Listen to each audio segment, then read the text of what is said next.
بہت سی رسومات ہمارے اس محلے میں بھی بعض جگہوں پر وہ ہے انتقال کے بعد کہ جو غیر شرعی یا فضول ہے، آپ اپنے والدین کے معاملے میں پابند ہیں کہ ان کی تمام کی رسومات جو ہے وہ سنت کے مطابق ادا کی جائے۔ حضور پاک علیہ السلام فرماتے ہیں، آقا کریم علیہ السلام سے پوچھا گیا، حضور ماں باپ کے انتقال کے بعد بھی کوئی ان کے ساتھ بھلائی اور نیکی کا کوئی سلسلہ باقی ہے جسے میں ادا کر سکوں؟ رسول اللہ صلی اللہ علیہ وسلم نے فرمایا 4 باتیں۔ فرمایا ہاں 4 باتیں ہیں کہ ان کے انتقال کے بعد بھی جو ہے تم پر لازم ہے،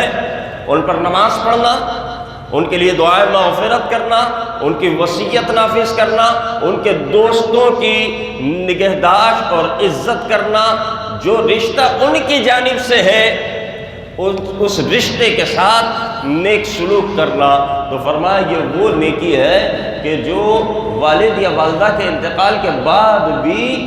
جو ہے اولاد پر لازم، اور اس میں سب سے پہلی چیز جو ہے وہ ان پر نماز پڑھنا، یعنی ان کے تمام جو ہے جنازے کے معاملات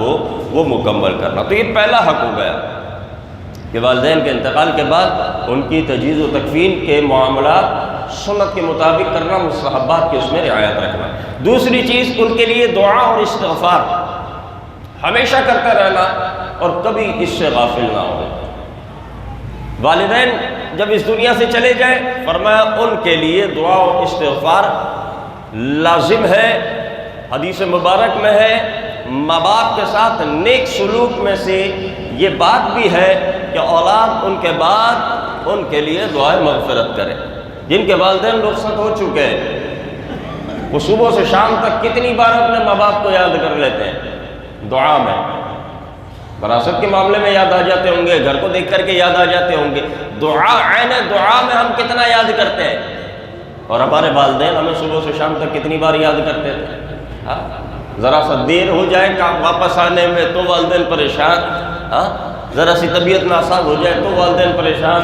ٹھیک ہے، اور ہمارے پیچھے ہمارا تذکرہ، ہمارا ذکر۔ لیکن آج جب والدین چلے گئے تو ہم انہیں یاد کرنے والے نہیں۔ تو رسول اللہ صلی اللہ علیہ وسلم فرماتے ہیں کہ آدمی جب ماں باپ کے لیے دعا کرنا چھوڑ دیتا ہے تو اس کا رزق تنگ کر دیا جاتا ہے، منقطع کر دیا جاتا ہے۔ اب یہ دیکھیے کتنی بڑی بات ہے، فرمایا کہ ماں باپ کے لیے دعا کرنا جب چھوڑ دیتا ہے، اور اس میں زندہ مردہ کی قید نہیں لگائی ہے، اب وہ حیات ہو یا اس دنیا سے جا چکے ہو۔ فرمایا آدمی جب اپنے ماں باپ کے لیے دعا کرنا چھوڑتا ہے تو اس کا رزق اس پر تنگ کر دیا جاتا ہے، یعنی رزق کی کشادگی کا ایک ذریعہ، ایک طریقہ یہ بھی ہے کہ انسان اپنی دعاؤں میں اپنے ماں باپ کے لیے بھی دعا کرے۔ ایک بات تو یہ ہے، دوسری بات یہ ہے کہ دعائے مغفرت اور یہ ایصال ثواب کا سلسلہ جو ہے یہ اس کی دلیل بھی ہمیں احادیث مبارکہ سے ملتی ہے۔ یہاں پر رسول اللہ صلی اللہ علیہ وسلم نے 2 باتیں بیان فرما دی کہ اولاد ان کے بعد دعائے مغفرت کرے تو یہ حسن سلوک میں سے ہے۔ دوسری بات کہ ماں باپ کے لیے دعا چھوڑ دینا یہ رزق کو تنگ کر دیتا ہے، رزق کی تنگی کا رونا ہم سب رو رہے ہیں، تو اس کی کشادگی کا ایک طریقہ یہ بھی ہے کہ اپنے ماں باپ کو دعاؤں میں یاد رکھا جائے۔ اپنے ماں باپ کے لیے اگر وہ زندہ ہیں تو دعائے صحت و عافیت ان کے لیے کی جائے، اور وہ اس دنیا سے رخصت ہو چکے ہیں تو ان کے لیے دعائے مغفرت کی جائے۔ یہ حدیث مبارک کا حکم ہے، یہ ہمارا دین ہمیں سکھاتا ہے۔ تیسری چیز، 2 باتیں ہو گئی، فرمایا صدقہ خیرات اور اعمال صالحہ کا ثواب ماں باپ کو پہنچاتا رہے اور حسب طاقت اس میں کمی نہ کرے۔ اپنی نماز کے ساتھ ان کے لیے بھی نماز پڑھتا رہے، اپنے روزوں کے ساتھ ان کے لیے بھی روزے رکھتا رہے، بلکہ جو نیک کام کرے سب کا ثواب سب مسلمانوں کو اور بالخصوص والدین کو پیش کر دیا کرے تاکہ انہیں بھی ثواب ملے اور اس کے اپنے ثواب میں بھی کمی نہ ہو۔ یہ جو انداز ہے عمومی یہ ہمارا ایصال ثواب کا ہے، تو بعض لوگ اسے تسلیم نہیں کرتے کہ جناب ایک آدمی نے عمل کیا ہے تو وہ باقیوں کو کیسے اس کا ثواب اور اس کا اجر پہنچ سکتا ہے۔ اللہ تعالیٰ نے تو فرمایا وَأَن لَيْسَ لِلْإِنسَانِ إِلَّا مَا سَعَىٰ، انسان کے لیے وہی ہے جو اس نے محنت کی ہے، تو اس کے مر جانے کے بعد بھی کوئی اس سے ثواب اور بھلائی پہنچا سکتا ہے۔ تو کئی احادیث میں یہ بات وارد ہے کہ جو انسان مر جاتا ہے مسلمان، کل قیامت میں اٹھے گا تو اس کے پاس ایسا ایسا ثواب ہوگا جو اس کا عمل کیا ہی نہیں ہوگا۔ وہ پوچھے گا تو پتہ چلے گا کہ تیرے بعد والوں نے جو تیرے لیے دعائے مغفرت کی تھی، یہ اس کا اجر ہے۔ اور حدیث مبارک میں رسول اللہ صلی اللہ علیہ وسلم بیان فرماتے ہیں کہ جب تم میں سے کوئی شخص کچھ نفل خیرات کرے تو چاہیے کہ اسے اپنے ماں باپ کی طرف سے کرے کہ اس کا ثواب انہیں یعنی والدین کو ملے گا، اور اس صدقہ کرنے والے کے ثواب میں بھی کچھ کمی نہیں ہوگی۔ ایک صحابی نے عرض کی، یا رسول اللہ، میں اپنے ماں باپ کے ساتھ زندگی میں حسن سلوک کیا کرتا تھا، اب ان کا انتقال ہو گیا ہے، تو حضور اب ان کے ساتھ حسن سلوک کا کیا طریقہ ہے؟ رسول اللہ صلی اللہ علیہ وسلم نے فرمایا کہ ان کے انتقال کے بعد ان سے نیک سلوک یہ ہے کہ تو اپنی نماز کے ساتھ ان کے لیے بھی نماز پڑھے اور اپنے روزوں کے ساتھ ان کے لیے بھی روزے رکھے۔ کیا مطلب ہے اس کا؟ فرمایا کہ ایک تو اس کا یہ بھی مطلب ہو سکتا ہے کہ کچھ نفل اپنے لیے پڑھیں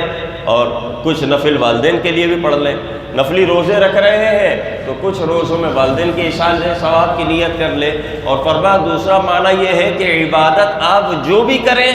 بس آخر میں اس کا ایصال ثواب والدین کی طرف کر دیں تو اس حدیث پر عمل ہو جائے گا۔ تو ان دونوں باتوں پر عمل کیا جا سکتا ہے کہ آپ باقاعدہ الگ سے ان کے لیے صدقہ دیں، یا صدقہ آپ اپنی طرف سے دے رہے ہیں بل اس کا جو ہے نا ثواب آپ نے اس طرف موڑ دیا ہے تو والدین کو بھی ثواب مل جائے گا اور اولاد کو بھی ثواب مل جائے گا۔ تو فرمایا،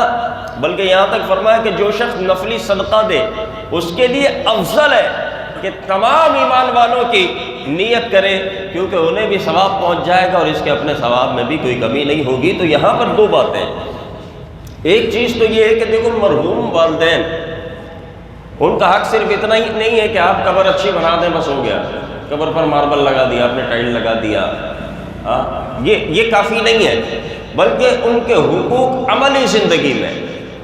اور وہ عملی زندگی میں جو حقوق ہیں ان میں سے ایک یہ ہے کہ انسان جو نیک کام اپنے لیے کرے تو کچھ نیک کام والدین کی طرف سے بھی کرے، یا پھر جو بھی نیک کام وہ کر رہا ہے اس کا ایصال والدین کو کر دے۔ اب مجھے بتائیے کہ صبح سے شام تک ہم نے جو بھی نیکی کی ہو،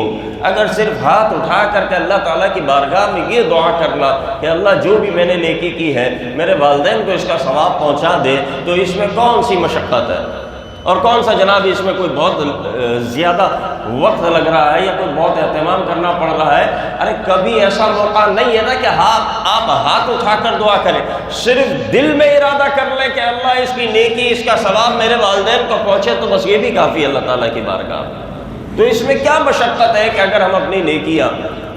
نیکیوں میں اپنے والدین کو اگر ہم یاد کر لیں تو انہوں نے ہر بھلائی میں ہمیں یاد کیا، تو اس وقت وہ ہمارے محتاج ہیں۔ والدین یہ یاد رکھیے ایصال ثواب زندوں کو بھی کیا جا سکتا ہے، بہت سے لوگ عقل اس کی قبول نہ کریں، لیکن حقیقت یہی ہے کہ ایصال ثواب زندوں کو بھی کیا جا سکتا ہے ان کے ثواب میں اضافے کے لیے، اور اگر وہ مرحومین ہیں تو بدرجہ اولا ان کے لیے ایصال ثواب کرنا چاہیے۔ اب یہاں تین باتیں تو ہو گئی، چوتھی بات فرمایا کہ اگر ان پر کسی کا کوئی قرض ہو تو اس کی ادائیگی میں حد درجہ کوشش اور حد درجہ جلدی کرے۔ اپنے مال سے ماں باپ کا قرض ادا کر سکتا ہے تو اپنی خوش نصیبی سمجھے اور آگے بڑھے۔ اگر اپنے پاس اتنا مال نہیں ہے، رشتہ داروں سے، احباب سے بطور قرض لے کر کے یا بطور امداد لے کر کے وہ قرض خواہ کو ادا کرے تاکہ ماں باپ کی گردن جو ہے وہ اس سے آزاد ہو۔ حضور پاک علیہ السلام فرماتے جو اپنے ماں باپ کی طرف سے حج کرے یا ان کا قرض ادا کرے، فرمایا روز قیامت نیکوں میں اس کا شمار ہوگا۔ وہ زندگی میں نیک نہیں بھی تھا، اپنے ماں باپ کے ساتھ جب وہ اتنا بڑا حسن سلوک کرے گا نا کہ اپنے مال سے ان کا قرض ادا کرے گا یا کسی بھی طریقے سے ان کی گردن کو آزاد کروائے گا، تو فرمایا کل قیامت میں اسے نیکوں میں جگہ عطا فرمائی جائے گی۔ حضرت فاروق اعظم رضی اللہ تعالیٰ عنہ جب وصال ہوا ہے تو فرمایا کہ 80,000 کا قرضہ آپ کے اوپر تھا، آپ نے اپنے بیٹے کو بلا کر کے وصیت کی کہ تم اپنے مال سے اس قرض کو ادا کرنا، میری وراثت میں جو بھی بچا ہے وہ سب اپنا مال پھر بھی ادا نہ ہو، رشتہ داروں سے فلاں شخص سے مدد لے لینا، لیکن اسے فوری ادا کرنا۔ تو فرماتے حضرت ابن عمر ایک ہفتہ بھی نہیں گزرا تھا کہ انہوں نے جو ہے تمام قرض ادا کر دیا تھا۔ تو وہ جو فاروق اعظم رضی اللہ تعالیٰ عنہ، قرض کا معاملہ اتنا سخت ہے کہ آپ بھی گھبرا رہے ہیں اور آپ بھی وصیت اور نصیحت کر رہے ہیں کہ میرے بعد میرا قرض جو ہے ادا کر دینا، کیونکہ اگرچہ ساری زندگی نیکیوں میں گزاری ہے لیکن یہ قرض خواج نے جو ہے مجھے وہاں روک لینا ہے اور اس کے مال کے بدلے میں نے جو ہے اسے اپنی نیکیاں دے دینی ہے، لہذا میرا قرض دنیا میں ادا کر دیا جائے۔ تو آپ کے شہزادے نے فوری طور پر اس قرض کو ادا کیا۔ لیکن سوال یہ ہے کہ آج اگر ہمارے سامنے یہ صورتحال ہو کہ ہمارے والد یا والدہ کروڑوں روپیہ چھوڑ کر گئے ہوں، لیکن تھوڑے دن کے بعد کوئی آتا ہے جی 10 لاکھ روپیہ میرا قرض تھا، 20 لاکھ روپیہ میرا قرض تھا، وہ کروڑوں روپیہ ہمیں ملا ہے، لیکن اس کے بعد انسان اتنا تنگ دل اور تنگ ذہن ہو جاتا ہے کہ وہ تھوڑی سی اس کے مقابلے میں جو رقم ہے وہ دینا اس کے لیے جو ہے وبال جان ہو جاتا ہے۔ یہاں پر فاروق اعظم نے کیا فرمایا کہ اپنا سارا مال دے کر کے بھی اگر قرض پورا نہ ہو تو قرض لے لینا، امداد لے لینا، لیکن قرض جو ہے وہ ادا کرنا اتنی اہم چیز ہے۔ ہمارے پاس کوئی ہمیں سارا مال دے کر کے تو ماں باپ کا قرض نہیں ادا کرنا ہوتا، کچھ دینا ہوتا ہے، اس میں بھی ہمارے لیے یہ جملے ہوتے ہیں کہ جناب مجھ سے پوچھ کر تھوڑی دیا تھا آپ نے، ہاں، اور اگر دیا تو فلاں بھائی کے لیے لیا تھا انہوں نے، فلاں بھائی کی شادی میں لیا تھا، گھر بنانے کے لیے لیا تھا، وغیرہ وغیرہ۔ اعلیٰ حضرت فرما رہے ہیں کہ اگر آپ کو اپنے ذاتی مال سے ان کا قرض اتارنے کا موقع ملے نا تو اپنے آپ کو خوش نصیب سمجھو۔ کیونکہ یہاں پر تم نے انہیں آزاد کروا دیا نا اگر قرض سے، تو کل قیامت کے دن اس کے بدلے اللہ تعالیٰ تمہیں جہنم سے آزادی عطا فرمائے گا۔ تو یہ ماں باپ نے تو اپنا سب کچھ دے کر کے اولاد کی پرورش کی، لیکن اولاد جو ہے ماں باپ سے پہلے مال کو دیکھ رہی ہوتی ہے، ماں باپ سے پہلے وہ نوٹوں کو دیکھ رہی ہوتی ہے۔ یہ محبت کا جواب محبت سے نہ ہوا۔ اس کے بعد فرمایا پانچویں چیز، کوئی فرض ان پر باقی ہے، حج باقی تھا نہیں کیا، مالدار تھے زکاتیں ادا نہیں کی تھی، نمازیں نہیں ادا کی تھیں، روزے باقی تھے ان کے ذمے، تو فرمایا کہ اگر اس طرح کے فرائض ان پر ہوں اور انسان کی استطاعت ہے تو وہ ان فرائض سے آزاد کروائے، حج کے بدلے حج بدل ادا کروائے، اس کے اپنے قواعد ہیں، اور زکوٰۃ وغیرہ ان کے اوپر لازم ہوتی تھی تو اندازہ کر کے وہ زکوٰۃ کی رقم وراثت کے مال سے یا اپنے ذاتی مال سے ادا کرے، اور نماز روزہ تھا تو اس کا فدیے کا ایک اصول ہوتا ہے تو وہ فدیے کے طور پر رقم ادا کرے، لیکن ماں باپ کو آزاد کروائے۔ مجھے بتائیے کہ کئی وہ ہیں جن کے ماں باپ کا انتقال ہوا اور صاحب حیثیت بھی ہوں، تو کیا یہ سوچا کہ اگر ان پر حج لازم تھا تو حج بدل کروایا جائے، انہیں اتنے بڑے قرض سے آزاد کروایا جائے؟ اگر انہوں نے زکاتیں ادا نہیں کی تھیں تو کوئی اتنی ہمت کر سکتا ہے کہ اپنے مال سے یا وراثت میں ملے ہوئے مال سے وہ زکات ادا کرے، ماں باپ کی ان کے نماز روزوں کا فدیہ ادا کرے؟ یہ ہمت کرنا بڑا مشکل ہے۔ اسی لیے کہتے ہیں ماں باپ ہوتے ہیں۔ ہم اپنی اولاد کے لیے اپنا سب کچھ قربان کر سکتے ہیں۔ کسی سے پوچھا جائے اپنی اولاد کے لیے سب کچھ قربان کر دو گے؟ بچہ اسپتال میں ہو، اللہ محفوظ رکھے، بچہ کسی کا اسپتال میں ہو، اب اس نے نہیں دیکھنا، گھر بھی بکتا ہے تو بک جائے، بچہ بچنا چاہیے۔ لیکن جب تم چھوٹے تھے تو تمہارے ساتھ تمہارے ماں باپ کا یہی سلوک اور یہی نظریہ تھا، تو انہیں بھی تو اس کے بدلے میں وہ نظریہ اور محبت کا وہ معیار چاہیے نا کہ انہوں نے تمہیں سب کچھ دیا، اب اگر تمہاری تربیت میں جو کوتاہیاں وہ کرتے گئے یا اپنی نفس کی وجہ سے جو کوتاہیاں وہ کرتے گئے تو تم اگر انہیں آزاد کروا سکتے ہو تو تمہاری خوش نصیبی۔ رسول اللہ صلی اللہ علیہ وسلم فرماتے ہیں اس متعلق، ارشاد فرمایا کہ جو شخص اپنے ماں باپ کا قرض ادا کرے اور ان کے بعد ان کی قسم سچی کرے اور کسی کو برا کہہ کر اپنے ماں باپ کو برا نہ کہلوائے، یہ تین چیزیں، ان کی قسم سچی کرے، جائز قسم تمہارے متعلق جو والدین نے قسم اٹھائی ہے، یا پھر ان کا قرض اتارے اور کسی کے ماں باپ کو برا کہہ کر اپنے ماں باپ کو برا نہ کہلوائے، تو فرمایا کہ زندگی میں نافرمان بھی تھا نا تو ابھی فرما بردار لکھا جائے گا، اور جو یہ سب نہ کرے، قسم توڑ دے ان کی، وہ مقروض تھے لیکن ان کو قرض سے آزاد نہ کروائے، لوگوں کے ماں باپ کو برا کہے، بدلے میں لوگ اس کے ماں باپ کو برا کہے، تربیت پر انگلی اٹھائے، تو فرمایا زندگی میں نافرمان بھی تھا نا تو اب جو ہے زندگی میں فرما بردار بھی تھا نا تو اب نافرمان لکھا جائے گا۔ تو صرف زندگی کی خدمت کافی نہیں ہے، زندگی ان کی ختم ہو جائے تو اس کے بعد بھی اسلام ہمیں کہتا ہے کہ تم ماں باپ کی تعظیم اور خدمت کے پابند ہو۔ اس کے بعد فرمایا کہ جو جائز وصیت کی ہو ماں باپ نے، جائز وصیت اور اس کے اختیار میں ہے، فرمایا پوری کریں۔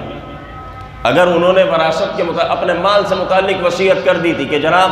اتنا مال فلاں کو دے دے، تو اب جو ہے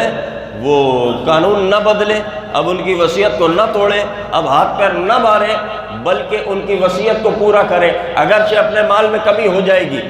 وراثت کے ذریعے ہمارے پاس مال جو آنے والا ہے اسی میں سے کچھ کمی ہو کر کے کسی کو دیا جائے گا، فرمایا اس کمی کو قبول کر لے لیکن ماں باپ کی جائز وصیت کو پورا کرے۔ اسی طرح کوئی قسم انہوں نے اٹھائی تھی اپنی اولاد کے متعلق کہ خدا کی قسم میرا بیٹا فلاں کام نہیں کرے گا، اور وہ کام چھوڑنے میں گناہ بھی نہیں ہے، جائز بات پر قسم اٹھائی تھی، تو اب اس کے انتقال کے بعد یہ مت سوچنا، یہ مت کہنا کہ جی جنہوں نے قسم اٹھائی تھی اب تو وہی نہیں رہے، اب تو بات ختم ہو چکی ہے۔ فرمایا نہیں، ان کی وصیت کو پورا کرنا، ان کی قسم کو پورا کرنا یہ تم پر اب بھی لازم ہے، اور اس کا فائدہ کیا ہے؟ وہی جو حدیث مبارک ابھی پڑھی ہے، رسول اللہ صلی اللہ علیہ وسلم نے جو فرمایا کہ جو شخص اپنے ماں باپ کا قرض اتارے اور ان کی قسم سچی کرے، تو فرمایا کہ زندگی میں نافرمان بھی تھا نا تو اب جو ہے وہ فرما بردار لکھا جائے گا۔ اسی طرح حج کرنے سے متعلق ارشاد فرمایا کہ جب آپ سے پوچھا گیا رسول اللہ صلی اللہ علیہ وسلم سے کہ حضور میری والدہ نے حج کی منت مانی تھی لیکن وہ پورا نہیں کر سکی، ان پر حج لازم تھا لیکن ادا نہیں کر سکی، تو حضور کیا مجھ پر لازم ہے، میں کر سکتی ہوں؟ ایک خاتون نے پوچھا تھا، رسول اللہ صلی اللہ علیہ وسلم نے ارشاد فرمایا کہ ہاں ان کی طرف سے حج کرو، اگر ان پر کوئی قرض ہوتا تو تم قرض ادا کرتی؟ عرض کی حضور بالکل ادا کر دی، تو فرمایا کہ یہ بھی تو اللہ تعالیٰ کی طرف سے قرض ہے، یہ بھی شریعت مطہرہ کی جانب سے قرض ہے، لہذا اس قرض کو بھی ادا کریں۔ اور دیگر کئی باتیں ہیں کہ جو اپنے ماں باپ کی طرف سے حج کرے اسے 10 حج کا جناب جو ہے ثواب دیا جاتا ہے۔ اور یہ یاد رکھیے حج مال کے اعتبار سے فرض ہوتا ہے، اس میں مالی معاملہ بھی ہے اور بدنی بھی ہے، تو جو حج فرض ہونے کے باوجود نہیں کرتا نا تو اس کے لیے بڑی وعید ہے۔ بہت سے لوگ ہیں کہ مالدار ہوتے ہیں لیکن حج کا ہوش بھی نہیں ہوتا، مالدار ہوتے ہیں زکوٰۃ ادا نہیں کرتے، پھر جب جا کر کے حالات پلٹتے ہیں نا تو پھر وہ گھبراتے پریشان ہوتے ہیں کہ جناب ہم پر کسی نے کچھ کرا دیا یا کیا ہو گیا۔ حضور والا اب مال کی نحوست آپ کے اوپر آئی ہے، اب کوئی عامل آپ کو نہیں نکال سکتا یہاں سے، کوئی بابا نہیں نکال پائے گا آپ کو، کیونکہ باپ اللہ تعالیٰ کے مجرم بن کر کے اس کی بارگاہ میں کھڑے ہیں، جب اللہ نے مال دیا تھا اس مال کا حق ادا نہیں کیا تھا۔ پھر کہا جائے کہ جی صدقہ خیرات تو بہت کیا، صدقہ خیرات اپنی جگہ، جو تم پر لازم تھا زکوٰۃ کی صورت میں تم نے ادا نہیں کیا، جو تم پر لازم تھا حج کی صورت میں وہ تم نے ادا نہیں کیا، تو پھر حالات پہلے جیسے نہیں رہیں گے نا تو انسان صرف ایڑیاں ہی رگڑتا رہے گا کہ کاش کر لیا ہوتا تو آج یہ دن نہیں دیکھنا پڑتا۔ تو جن کے پاس مال ہے وہ حج بھی کریں اور زکاتیں بھی ادا کریں، مال وغیرہ دینا یہ اللہ تعالیٰ کا کام ہے، انسان اپنے ہاتھوں سے کچھ نہیں حاصل کرتا ہے۔ اس کے بعد فرمایا کہ ماں باپ کے ہر جمعے کو ان کی قبر کی زیارت کے لیے جائے۔ رسول اللہ صلی اللہ علیہ وسلم فرماتے ہیں کہ جو جمعے کے دن اپنے ماں باپ کی زیارت کے لیے جائے یا دونوں میں سے کسی ایک کی بھی، تو رسول اللہ صلی اللہ تعالیٰ علیہ وسلم فرماتے ہیں کہ فرشتے اس کی زیارت کے لیے آیا کریں گے، اس کی قبر کی زیارت کے لیے۔ اور ایک مقام پر فرمایا کہ اللہ تعالیٰ اس کی مغفرت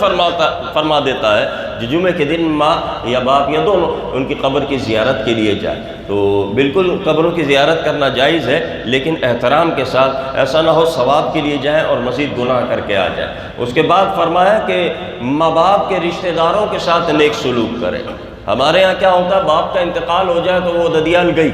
بولا جی جس کی وجہ سے رشتہ تھا وہی نہیں رہے تو اب کیا ملنا؟ ماں کا انتقال ہوا تو ان کے والے گئے، بولا جی جب ماں ہی نہیں رہی تو اب کیا ملنا؟ ایسا نہیں ہے، جب ماں کا انتقال ہو گیا تو جتنے ان کے اہل محبت تھے اب وہ ذمہ داری اولاد کے کاندھوں پر آ جاتی۔ باپ کا انتقال ہو گیا، جتنے ان کے اہل محبت تھے وہ ساری ذمہ داری جو ہے وہ اب اولاد کے اوپر آ جاتی ہے۔ اور اسی طرح ان کے دوستوں کے بارے میں ارشاد فرمایا، اور رسول پاک علیہ الصلوۃ والسلام نے فرمایا کہ جو چاہتا ہے کہ باپ کی قبر میں اس کے ساتھ نیک سلوک کرے، یعنی باپ کے انتقال کے بعد نیک سلوک کرے، اس میں باپ ماں دونوں شامل ہے، تو فرمایا کہ وہ باپ کے بعد اس کے عزیزوں اور دوستوں کا احترام کرے، ان کے ساتھ نیک سلوک کرے۔ اگر والد کے دوستوں کے ساتھ نیک سلوک ہوگا تو یہ والد کے ساتھ نیک سلوک کرنا کہلائے گا، ماں کے دوستوں کے ساتھ اہل محبت کے ساتھ نیک سلوک ہوگا تو یہ ماں کے ساتھ نیک سلوک کرنا کہلائے گا۔ تو اور اس کے بعد ارشاد فرمایا کہ سب میں سخت تر اور عام تر، یہ ساری چیزیں تو ہیں، آخری بات ان سب سے بڑھ کر فرمایا سب سے سخت تر اور عام تر یہ ہے کہ زمین کے اوپر گناہ کر کے ماں باپ کو قبروں میں تکلیف نہ پہنچائے۔ تم یہاں گناہ کرو گے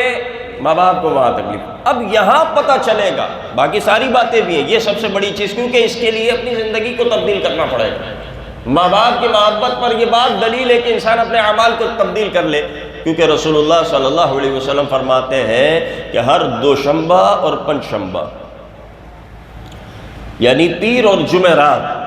کو اللہ تبارک و تعالیٰ کے حضور اعمال پیش ہوتے ہیں، اور انبیاء کرام اور ماں باپ کے سامنے ہر جمعے کو اولاد کے اعمال پیش ہوتے ہیں، اولاد کی نیکیوں پر وہ خوش ہوتے ہیں،